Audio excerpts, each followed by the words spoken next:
Hey, what's going on, everyone? It's Felix here with your Word on the Street. And today's passage, it comes from a section of Mark that every believer has heard many times. It's where Jesus was predicting his death for the very first time, and Peter has the nerve to rebuke him, and Jesus tells him, "Get behind me, Satan." Not necessarily words of endearment, right? But truth nonetheless. Jesus was about to teach a major doctrinal point on what someone must do to be a student, a disciple, a follower of him, and what he will ultimately benefit. Jesus says in Mark chapter 8, verses 34 and 35, that when he had called the people to himself, he was gathering them all. With his disciples also, he said to them, "Whoever desires to come after me, let him deny himself, take up his cross, and follow me. For whoever desires to save his life will lose it, but whoever loses his life for my sake and the gospel's will save it."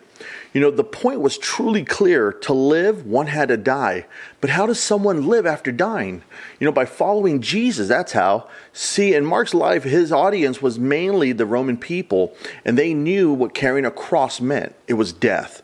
It was an execution for criminals. And while it was a tool for death, the criminal carried his own tool to die. Jesus used this form of imagery to tell the followers and the disciples that ultimately to follow him, one would have to submit his life. He wasn't talking about a physical cross to plant and hang for needless pain. What Jesus was saying is that man must die to himself, his selfish and sinful nature, as descriptive as dying on a cross, and then and only then will he be able to follow Jesus. You know, we have to die to ourselves daily. That's how hard it is to be sometimes in the flesh, sometimes moment by moment.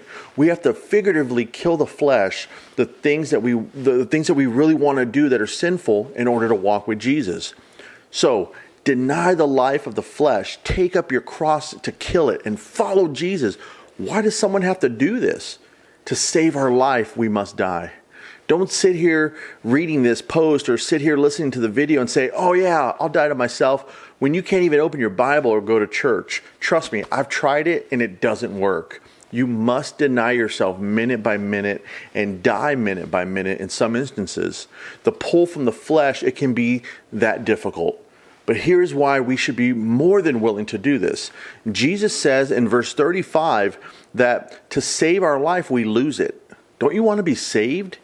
It's not that our lives are worthless. They're priceless to God because he gave up his son for us to live.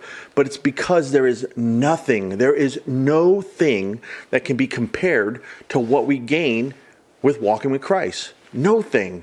Jesus desires and wants us to choose to follow him. It's a choice we all make rather than to lead a life of sin and destruction. He wants us to stop trying to control our own destiny and let him direct us as we're obedient. I mean, think about it. He was a creator of us, right? So who would know better? Christ knows better. Christ knows what our purpose is. Christ knows what real life is all about.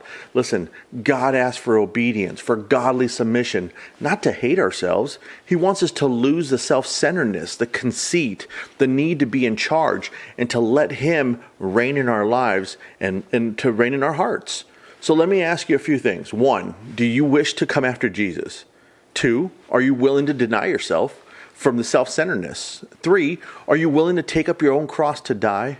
4, are you ready to follow him? Look here, to save your life, you must lose it. It's so different for everyone. The struggles, the pains, the heartaches, the flesh, the vices, we all battle them. We must be willing to want Jesus to save our life by losing our life. Mark chapter 8, verses 34 and 35, take up your cross and follow me. That's your Word on the Street.